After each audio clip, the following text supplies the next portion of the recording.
Esse é o Ancapsu e nós vamos falar agora sobre a reportagem do David Agape. Vocês sabem, eu gosto muito do David Agape, tem as reportagens deles excelentes sobre um monte de coisa, mas eu vou ter que discordar dessa reportagem dele aqui. Ele fez uma reportagem agora dizendo que identificou um infiltrado no grupo dos empresários. Vocês lembram, ontem eu fiz um vídeo falando que eu identifiquei o infiltrado no grupo dos empresários. E o mais engraçado é que nós apontamos para pessoas diferentes.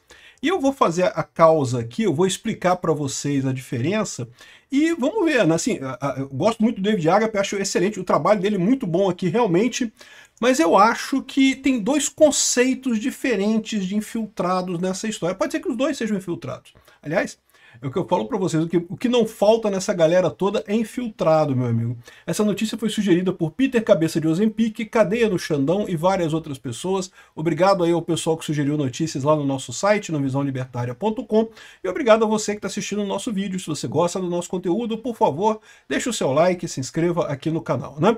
Então, eu vou mostrar aqui a reportagem do David Agape, e sem dúvida alguma essa pessoa é claramente um infiltrado, não vou dizer que não seja um infiltrado.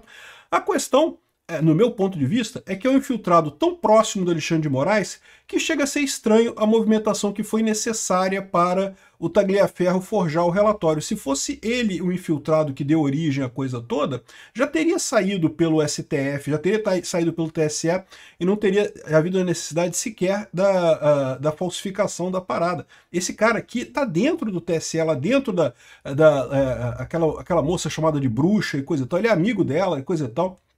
Então, o meu ponto de vista é esse. O que eu acho que aconteceu foi que o Nuno Vasconcelos, que eu apontei no meu último vídeo, foi o cara que vazou para o Guilherme Amado, mas aí quando eles viram o problema que o Alexandre de Moraes precisava das mensagens e coisa e tal, eles recorreram ao infiltrado deles no grupo. Aí o infiltrado deles no grupo pesquisou lá, baixou as mensagens e fez o relatório com base nisso. Vamos entender melhor aqui, eu vou ver a reportagem deles aqui, porque, sem dúvida alguma, o cara é infiltrado? Ah, não tenha dúvida. E como ele, deve ter um monte em tudo quanto é grupo por aí. Eu sempre falo pro pessoal para tomar cuidado com isso. Eu tenho meu Discord aqui do pessoal que é patrocinador do canal e coisa e tal, eu sempre falo, a gente fala aqui como se estivesse falando na internet aberta, porque embora seja um grupo fechado, para quem está exposto politicamente, meu amigo, vai estar tudo vazando aí de uma forma ou de outra, né? Então tá aqui, ó. O nome do infiltrado, segundo o David Agape, é o Lucas Mesquita, esse rapaz gordinho aqui, do lado do Alexandre de Moraes. E tá vendo? É por isso que eu falo para vocês, se tivesse vazado por ele, teria vazado direto no STF, não precisaria fazer essa volta da falsificação do coisa toda, né? Aqui, ó. Na audiência transmitida no Senado na terça-feira, dia 2, o perito Eduardo Tagliaferro fez revelações que colocaram em xeque a legalidade de uma das operações mais controversas do STF. Colocar em xeque nada, né? Mesmo antes dessas revelações todas, o absurdo que foi você mandar prender ou fazer busca e apreensão em empresários, porque eles estavam discutindo num grupo fechado opiniões que você não gosta. Que negócio é esse? Por mais que eu não goste da opinião dos caras, eu não vou mandar fazer busca e apreensão, quebrar sigilo bancário, porque é absurdo isso, né? Aqui, ó, a busca e apreensão às vésperas da eleição de 2022, isso foi em agosto de 2022, contra empresários acusados de trocar mensagem em grupos de WhatsApp supostamente favoráveis a um golpe de Estado. Ninguém advogou para o golpe de Estado. O máximo que teve ali foi um cara falando, eu prefiro o golpe de Estado do que o Lula. Isso não é necessariamente advogar para o golpe de Estado. Isso é dizer que o Lula é uma coisa muito ruim, entendeu? É uma crítica muito forte ao Lula. A sessão ocorreu na Comissão de Segurança Pública do Senado, convocada pelo Magno Malta, presidida pelo Flávio Bolsonaro, e no mesmo horário que o STF julgava o Jair Bolsonaro, né? Segundo o Tagliaferro, que foi apresentado como ação amparada por investigação técnica, provas consistentes, na verdade teria sido montado a posteriori, depois da operação já realizada. Ele afirma que foi coagido a produzir documentos com datas retroativas, incluindo mapas mentais, relatórios, pareceres, que dariam aparência de legalidade à decisão de Moraes, quando, na verdade, tudo havia sido feito com base apenas na reportagem do jornalista Guilherme Amado, publicada no Metrópolis, né? Então, essa é a situação no final das contas.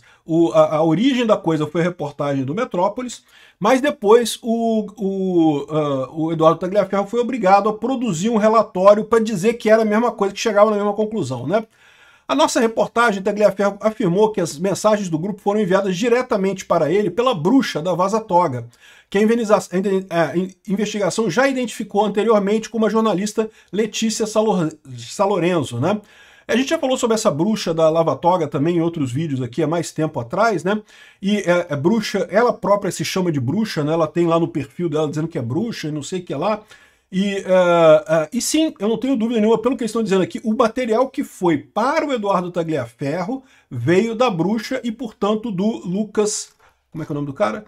Lucas Mesquita, né? Que é amigo da moça lá, né, da Letícia Salorzeno, né? Entretanto, nossa reportagem analisou os registros apresentados por Tagliaferro na audiência e conseguiu identificar o infiltrado responsável pelo envio das informações a Salorzeno. Trata-se de Lucas Mesquita, documentarista e jornalista de Brasília, militante de esquerda que já ficou conhecido por infiltrações em grupos de WhatsApp de figuras da direita. Na reportagem da Vaza Toga 2, revelamos que o ministro Alexandre de Moraes autorizou o acionamento de parceiros externos para estruturar as investigações relacionadas aos eventos do dia 8 de janeiro. Agora, a vigilância em massa da população ganha novos contornos. Arapongas passaram a coletar informações de cidadãos comuns e repassá-las diretamente ao judiciário, muitas vezes sem qualquer indício concreto de crime. Foi o caso ali, não tinha crime nenhum ali. Ah, você pode discordar da opinião dos empresários? Seria diferente se tivesse empresários falando assim, não, vamos fazer uma vaquinha aqui pra gente contratar uns mercenários, fazer... Aí é outra história. Aí os caras estariam de fato tramando um golpe e aí poderia haver de fato um crime nessa história aí. É muito diferente, ah não, preferiam um golpe do que o Lula, pra você ver como o Lula é ruim, tá vendo? Até um golpe seria melhor do que o Lula. Enfim... E como é que ele comprova isso? Eu acho que ele mostra aqui, ó, tem alguma... Aqui, ó. Na mensagem aqui, tá a mensagem do Lucas Mesquita como sendo mandado por ele, entendeu? As mensagens todas estão no grupo e tem uma mensagem que ele mandou no grupo. Então dá para saber que, sem dúvida alguma, das mensagens que foram para o Eduardo Tagliaferro, elas partiram do Lucas Mesquita. Não há dúvida nenhuma nisso daí. Nesse ponto aqui, o infiltrado é o cara o Lucas Mesquita aqui é o infiltrado que o David Agape apontou. Não tenho dúvida nenhuma disso. O problema todo é que, lembra, isso foi no momento posterior. Primeiro veio a reportagem na Metrópolis, né? E, bom, pode ter sido que o mesmo cara revelou essa coisa para a Metrópolis? Pode ser também, é verdade. Pode ser que ele tenha vazado a informação aqui e vazado lá para a Metrópolis do mesmo jeito, e daí foi publicado no Metrópolis, e aí depois eles fizeram a coisa pelo STF. Mas repara como é que é uma coisa estranha, né? Porque se realmente fosse desse jeito, se eles já tivessem com a turma do TSE, do STF, da bruxa, já tivessem com essa informação, eles não iam se basear na pesquisa na coisa da Metrópolis, né? Eles iriam direto criar já o relatório todo direto lá no STF. Não faz sentido? Já é um cara muito próximo desse pessoal do TSE, já é o cara que já tá ligado lá à bruxa, aos grupos que ficam denunciando ali, né?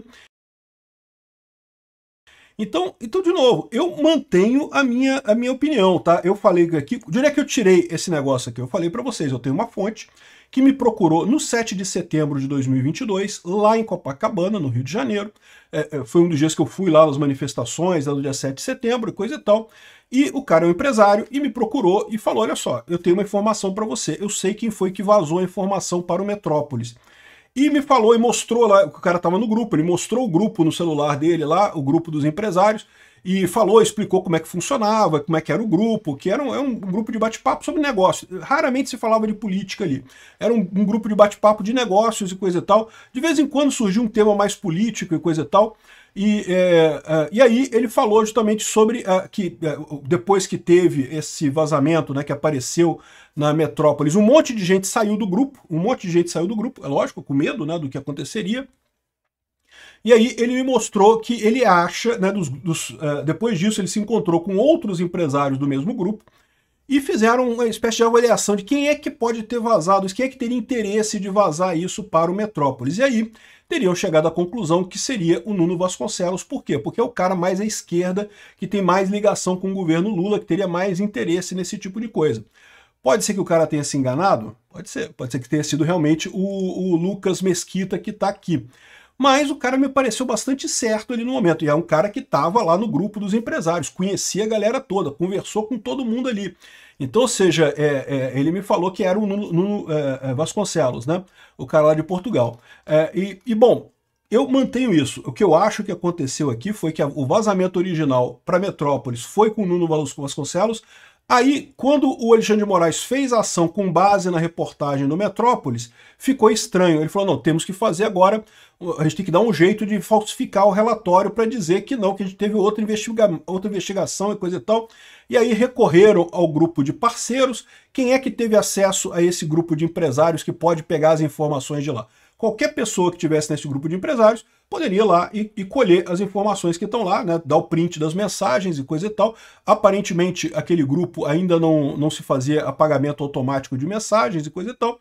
E aí pegaram o Lucas Mesquita e ele foi o cara que vazou a coisa para o TSE. É isso que pode ter acontecido? Eu diria que é isso que pode ter acontecido. Ou pode ter sido o Lucas, duas coisas. Pode ser também. Né? Sem dúvida alguma, eu tenho certeza, pelas informações que eles colocaram aqui, que foi o Lucas que vazou para o TSE, para o Eduardo Tagliaferro. Mas não necessariamente foi ele que vazou para a revista Metrópolis, né? E o que você tira dessa coisa toda no final das contas é o seguinte, que tem infiltrado pra... Não tem um infiltrado só não, meu amigo, tem infiltrado pra caramba desses grupos todos que estão por aí. Vocês tomam cuidado com essa história, tá? É muito importante pegar mensagem de WhatsApp, botar tudo para apagar com o tempo, não sei o que lá, de tempos em tempos trocar de celular, porque você sabe que o celular, mesmo que você apague a mensagem, você consegue recuperar a mensagem apagada, né? Mas quando você troca de celular, aí o celular novo não tem mais aquilo. Você manda zerar o celular antigo, o celular novo já não tem mais aquilo. E lógico, evidentemente, tomar cuidado com o que se fala em absolutamente qualquer grupo, mesmo grupos privados, mesmo grupos de WhatsApp, né?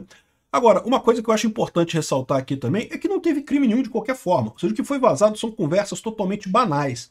O crime nessa história toda está em o Alexandre de Moraes usar essa desculpa para perseguir empresários sem absolutamente nenhuma lógica, sem absolutamente nenhuma validade jurídica, né?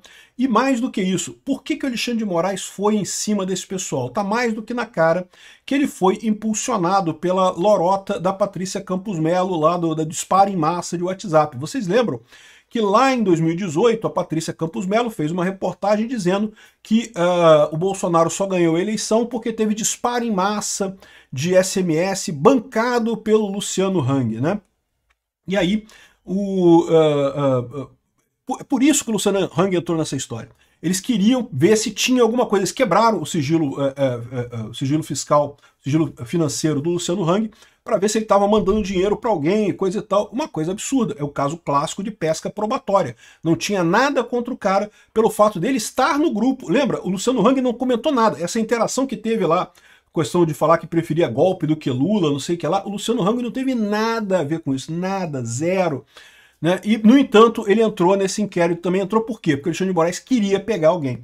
E aí que eu falo para vocês, é aí que está o grande problema dessa história. Você não precisa de infiltrado, não precisa de nada. No momento que você tem um juiz que quer perseguir as pessoas, que quer tomar as pessoas, já acabou, não tem mais o que fazer. O cara vira um perseguidor, vira um inquisitor, que não tem como se salvar disso daí, né? Esse é o fato no final, esse é o problema no final das contas.